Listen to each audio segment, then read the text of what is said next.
Welcome, students. Today we are going to be looking at combining factors of production. Okay, this we are talking here about factors of production: land, labor, capital, entrepreneurship. So we are talking about combining them in different proportions to come up with output.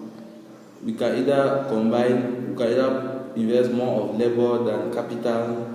That's labor intensive, is most common in the developing countries, or we can invest more of capital than labor, capital intensive to come up with output, is most common in the developed world. So we see labor intensive most common in agriculture in the developing countries. Okay, so we'll look at a theory which explains factors of production, the combining of them, diminishing returns. This is also known as the law of variable returns.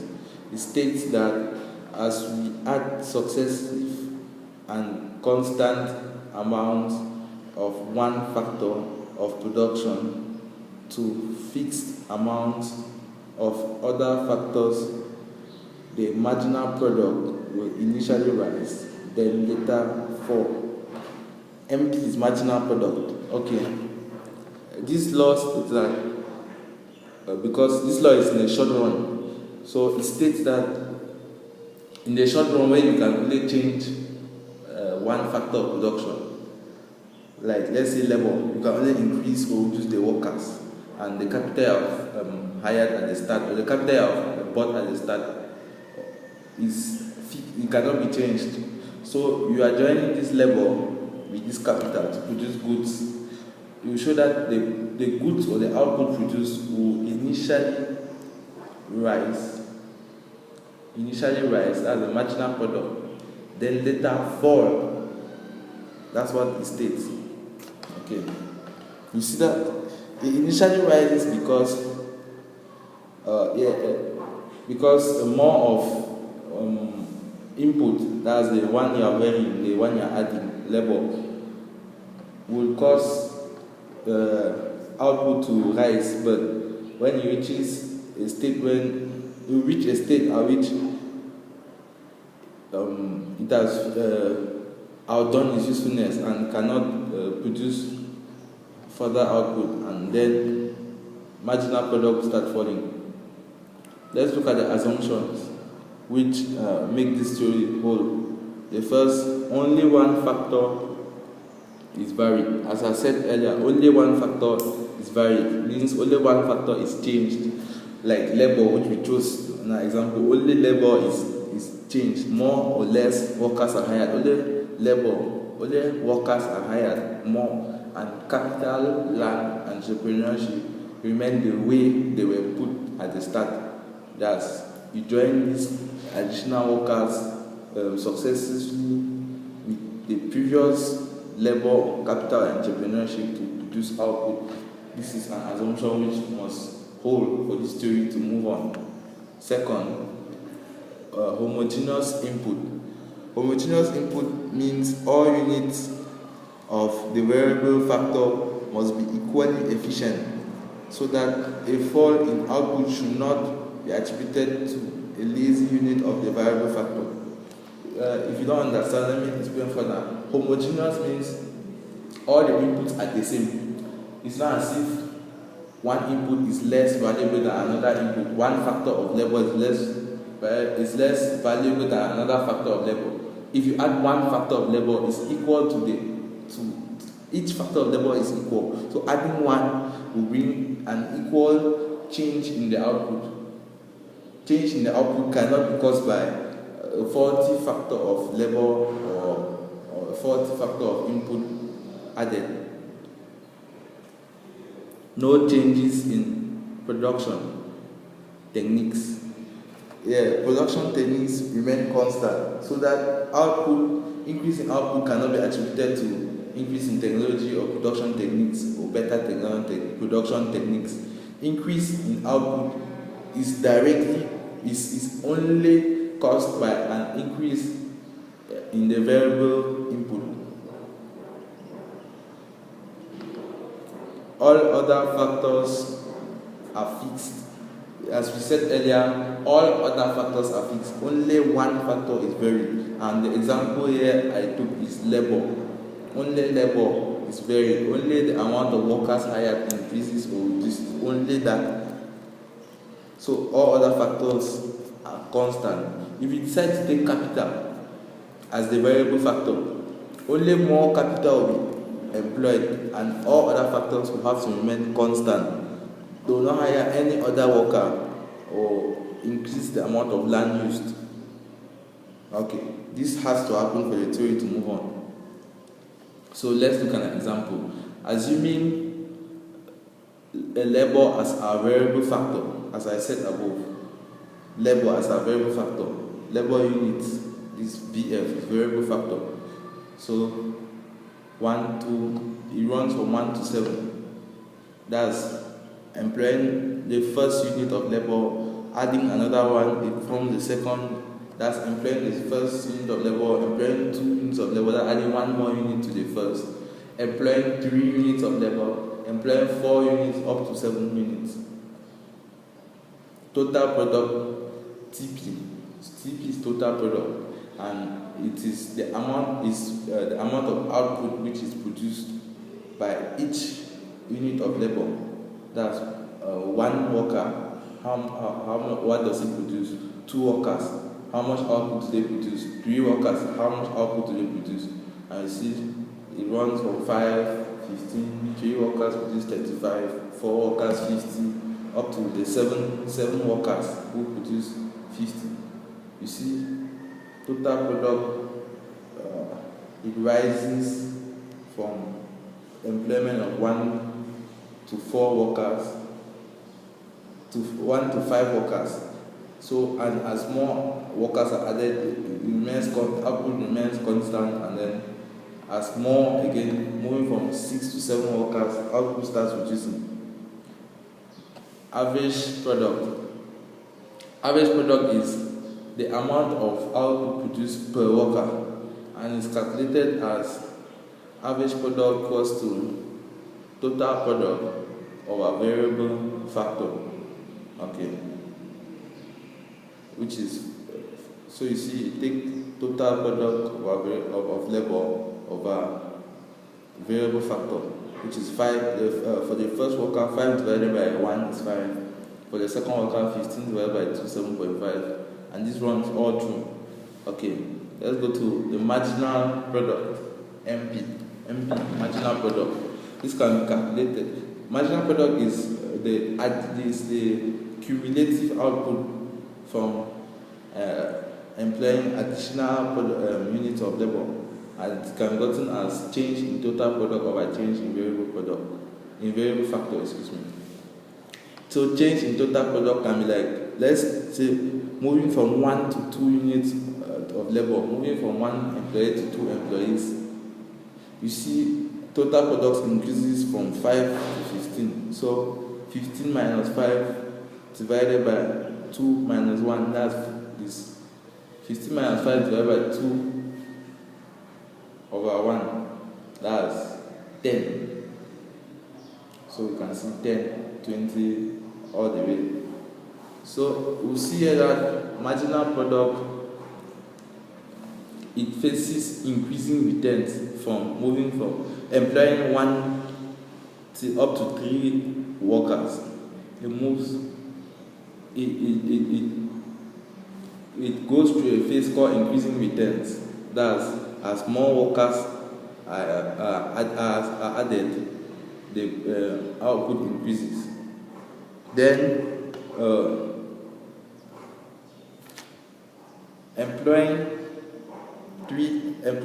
more units of labor, that's 4 up to 7. Employing more units of labor, 4, reduces. It's at the stage where employing more units of labor is instead negative. It's not necessary. So employing more units of labor instead reduces output 15, reduces employing to the 5th unit of labor, reduces it again to 10.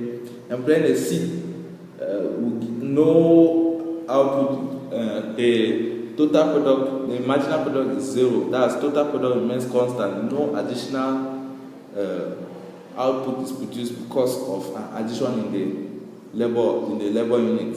Employing the 7 unit now brings even negative returns. That's, as you employ a 7 worker, is more of a liability than asset, causing the marginal output to drop. Total output drops. So employing from the 4th to the 7th worker is a phase called diminishing returns. Okay, let's put this on a diagram. Output moves from 10 to 70, labor input 1, 2 up to 7. Labor input is a variable factor. Note that. Okay. So let's plot total product. You see the shape of the total product curve. You see, according this curve from employing from the feed to the seed unit of labor, you see the curve remains constant. At this tip, the move is constant. This is called constant returns to scale. Constant returns to scale looks at total product, but any other returns to scale you will see most of the others will look at marginal product, but constant return to scale is at total product. Let's plot the marginal product and the average product. So product output ranges from negative 10 to 25. Labor input from 1 to 7 again. Okay. We plot first of all the average product, and this the shape becomes, it increases and then drops. The marginal product increases too and drops. So you see this diagram, you see marginal product is negative. Is marginal product hits 0 where total product does not increase, where total product is constant, as on the table. You see the diagram, it shows this clearly. This diagram can be divided into portion 1, portion 2, and portion 3. Note that the first portion, 1, represents increasing returns to scale. I told you that increasing returns to scale looks at marginal product. So as more of output is added, the returns, the additional units of output gotten increases. More and more additional units of output are produced. That shows by portion 1. You see marginal product increases in portion 1. Portion 2, diminishing returns. That's as more now units of output keep adding. As on portion 2, you see output, the additional output received from the additional amount of labor reduces. That's less and less additional output is received or produced. This portion 2, diminishing returns. That's reduction in additional output caused by increase in labor. Portion 1, increasing returns. Increase in additional output caused by increasing labor. Portion 3, negative returns. Portion 3, you see, it starts from, it's from below 0 and goes negatively. At this point, no unit of labor should be added again, because it will start being more of a liability than an asset and bring negative additional units. So when you apply more units of labor, the additional output gotten is negative. So it instead weighs on the company or on the production process. Okay. Things to note from the graph here, the above graph. Increasing returns, as I said earlier, increasing returns is the additional output, is when the additional output gotten from the additional labor employed increases. This stage from 1 to 3 are seen in the diagram, units of labor. Constant returns. This is when total product is constant, that's the amount of output produced remains the same, even though labor units have been added or the variable factors units have been added. And this is where total product is linear. Diminishing returns. This is when the amount of additional output gotten from an increase in labor is reducing. Okay, this is after the employment of the fourth unit of labor. Zero returns. We saw zero return on the diagram is when the marginal product, that's the additional output produced from an addition of the variable factor, which in our case is labor, remains is zero. That's total product is constant, marginal product is zero. So employment of a fifth unit, marginal product zero. Negative returns, as we saw in the diagram, is when increasing the variable factor, that's increasing labor in our example, causes a drop in the additional output produced. Okay, so marginal product here is negative. Employment of the same unit causes, on the diagram or on the example above, causes negative returns. So let's note, marginal product, when marginal product is equal to zero, total product is maximized. When marginal product is zero, total product is at its optimum. And any additional unit of labor will cause it to drop, total product to drop. So any additional unit of labor when marginal product is zero and total product is at its maximum will cause the output produced, that the total product, to drop, to start reducing. Average product is equal, when average product equals to marginal product, it means average product is maximum. Average product is maximum when it's equals to marginal product. Diminishing returns occurs only in the short run. This is because in the short run, only one factor of production can be varied, can be changed. But in the long run now, all factors of production can be varied. Because in the long run, by the long run, capital exhausted will be changed, land employed will be increased, maybe. In the long run, all factors lacking can be varied, can be increased to match production. Okay. The least cost combination. The least cost combination means it's like the law of variable proportions deals with the output produced when the proportions of combining the variable factor are fixed amounts of, and fixed amounts of the other factors change. You see, but the least cost combination is like the combination of the factors of production to produce output that will give you least cost or least problems or least losses before you least cost before you produce output. That's combining labor, output, and labor, entrepreneur, and land or capital in respective to their prices in a way that will give maximum, you give limited or the least cost possible. This increases output because the entrepreneur's aim is profit maximization, and it's not physical production, not physical productivity of factors. The entrepreneur wants profit maximization, so we're looking at it in financial terms, profit maximization, not physical productivity of factors.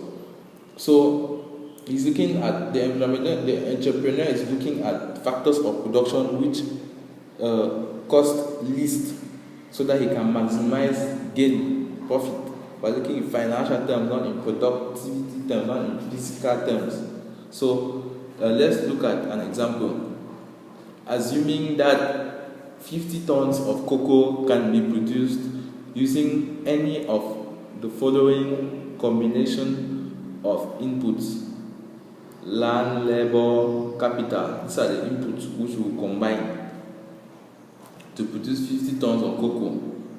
So we can either use method A, combining 12, 7, and 4, or using B, use 15 labor, 15 units of land, 5 of labor, and 3 of capital. So let's look at the prices. Go on to look at it in financial terms. land cost 100 francs per unit, labor 500 francs per unit, and capital 300 francs per unit.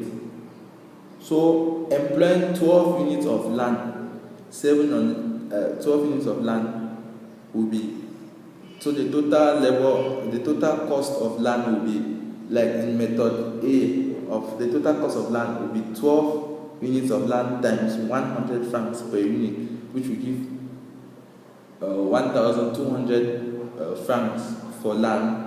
And labor will also combine financially. We try to multiply units by the finances. So let's look at the cost of A.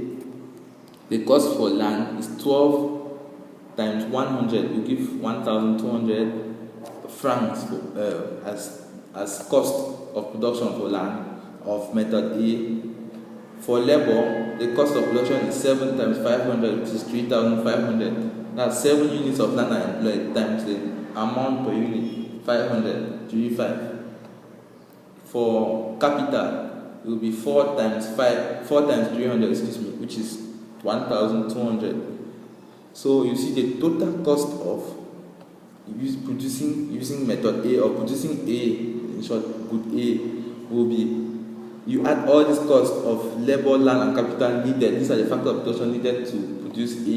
You add the total cost of all of them, which is 5,900 francs. This is the cost of producing good A. Remember, we're looking for the least cost, because that's what we use to maximize our profit.